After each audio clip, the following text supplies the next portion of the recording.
Hi, I'm Professor Goins. In this video, I'm going to look at the technique known as tabular integration. And what this is, it's a shortcut method for computing an integral where integration by parts can be used repeatedly.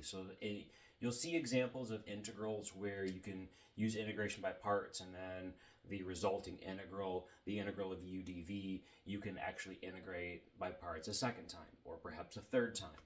So this right here is going to provide a shortcut for repeated applications of integration by parts. All right, so here's the idea. I have an integral of the form p of x times f of x. So I've got a product of two functions, and here are the requirements for those two functions for repeated integration by parts to apply. The function p of x, which is my first factor here, must be a polynomial. And the important part of that function, the reason it has to be a polynomial, is because we have to have repeated differentiation eventually leads to 0. And polynomials are the only functions that have that property, where when I take the second, third, fourth, fifth, sixth, seventh, eighth derivative, when I keep taking derivatives, I eventually will get to 0. No other function has that property, so therefore this first factor must be a polynomial, as we'll see when we create the table. We have to be able to repeatedly find antiderivatives for the function f of x. Now, we don't necessarily have to do that infinitely often or infinitely many times. We have to do it as many times as the degree of p of x. If p of x is a cubic polynomial, then we have to be able to find 3 antiderivatives of this function f of x. So I have to be able to find antiderivatives to match the degree of the polynomial. Again, we'll see why that happens or why those requirements stand when we look at a specific example. All right, let's take, let's look at the integral of x to the fourth cosine of x. Let's first of all check to make sure that it satisfies our requirements that we have. The first factor, f of x, that's going to be my p of x. It is a polynomial term, and I know if I repeatedly differentiate x to the fourth, I'll get to 0. The second factor is cosine.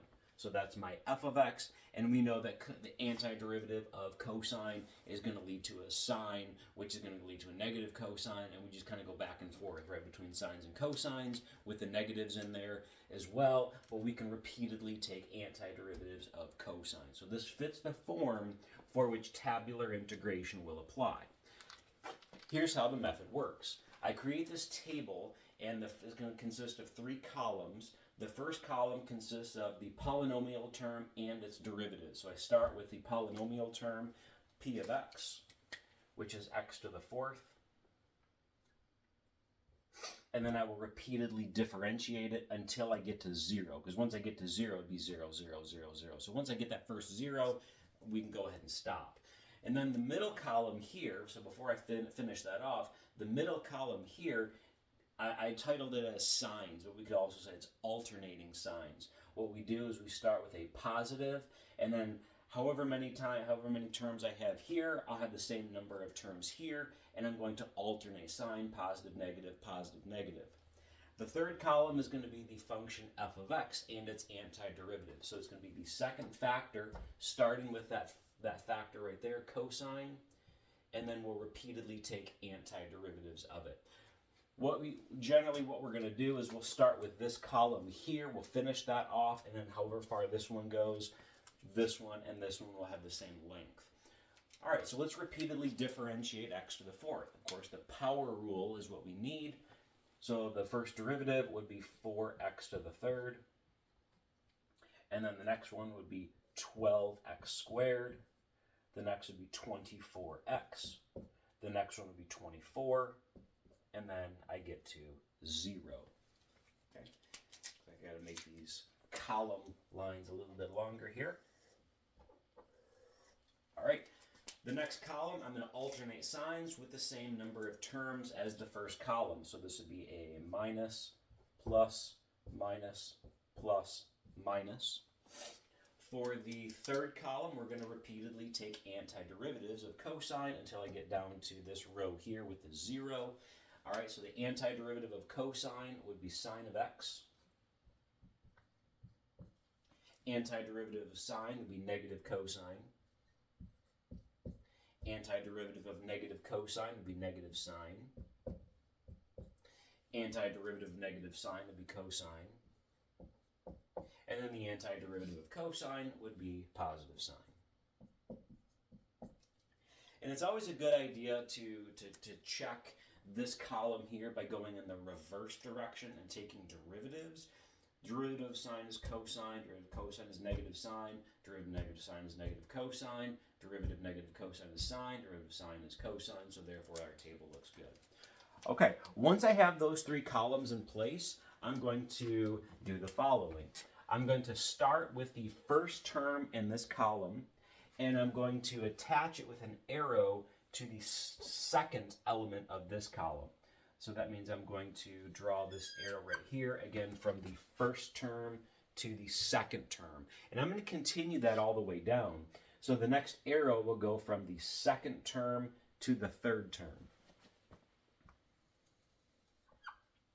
Again, continue that all the way to the bottom.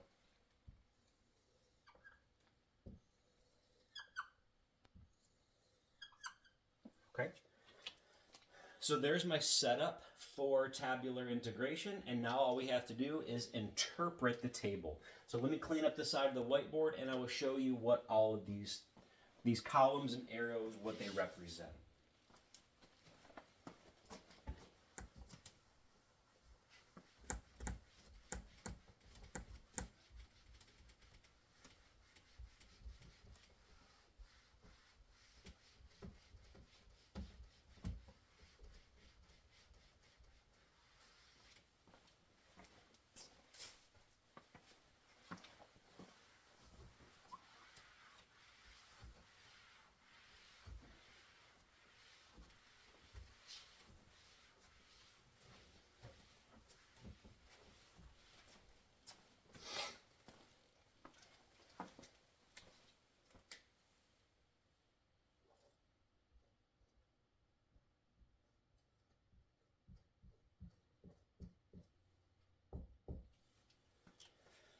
Integral I started with was x to the fourth cosine x dx, and then the answer to that, the value of this integral, or what this integral is equal to, consists of the following terms.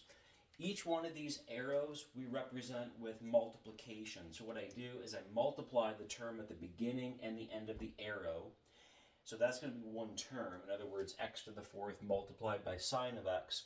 And the sign that I put in front of that, so SIGN, not SINE, the sign that I put in front of that product is the sign that's directly above the arrow. All right, so let's talk through a couple of these and then let's write them out. The first term in the solution to the integral is going to be positive x to the fourth times sine. The next term will be negative 4x cubed multiplied by negative cosine. So on and so forth. So let's write those terms out. All right, so your first term is x to the fourth times sine of x. Your next term, I've got a positive, a negative, and a negative, so that will be a positive term. That will give me a positive 4x to the third times cosine. My third term will be the third arrow, so I've got positive, negative, and negative, so this would be a negative term. And it's 12x squared times the sine of x.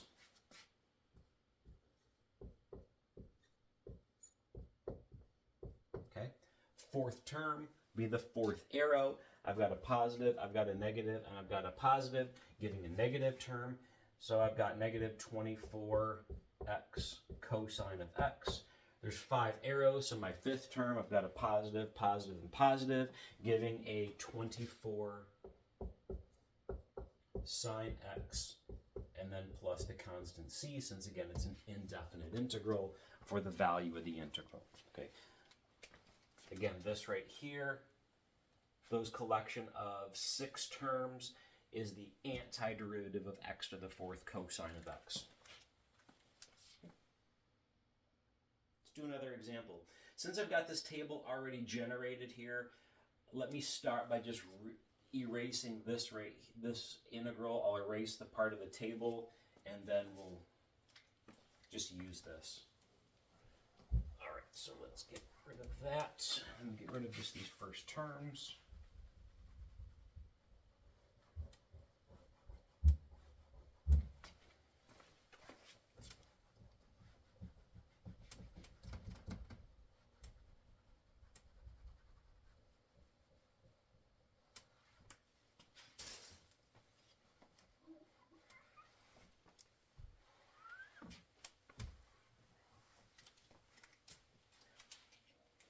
let's try the integral of x to the third minus x squared plus 6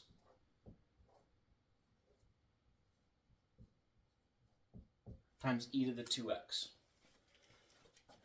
Let's quickly verify that this satisfies the requirements for the integrand. I've got two factors. The first factor is a polynomial term, so I know that if I repeatedly differentiate that, I'll get to a 0.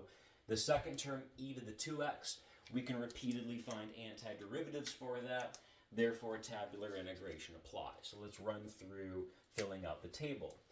First entry in the far left column is the polynomial itself, so x to the third minus x squared plus 6. And then I'm going to repeatedly differentiate. So I've got 3x squared minus 2x, 6x minus 2, 6, and then 0. Okay. And then for the antiderivative column, we start with the function f of x. So I've got e to the 2x. And then I repeatedly take antiderivatives of that. All right, the first one would be 1/2 e to the 2x, then 1/4 e to the 2x, 1/8 e to the 2x, and then 1/16 e to the 2x. Remember, I only have to do antiderivatives to match the number of entries in this column here. And let's see, we don't need, so I've got 1, 2, 3, 4, 5 terms. So I only need 1, 2, 3, 4, 5. That means I can get rid of this one. And then over here, 1, 2, 3, 4, 5. And I also don't need this arrow attached to the 0. Okay.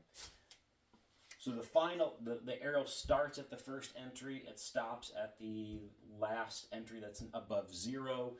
Over here, the terminal point of these arrows, the first one is going to start at the second entry. The last arrow goes down to the last entry. Okay.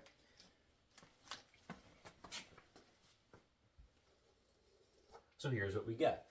The integral that I have in this example, x to the third minus x squared plus 6 times e to the 2x dx. All right. The antiderivative consists of, so this entry here, this cubic polynomial, times this exponential. That would give me 1/2 x to the third minus x squared plus 6 times e to the 2x. There's the first entry. The second entry will be this quadratic times the exponential with a 1/4 out front with a minus in front of it.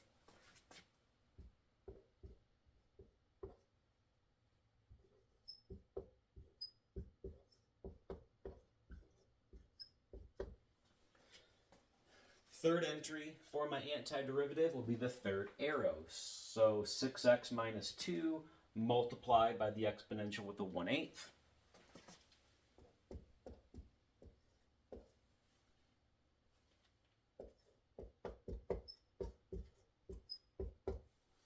Fourth entry will be the fourth arrow, giving me a negative 6 times 1/16 e to the 2x.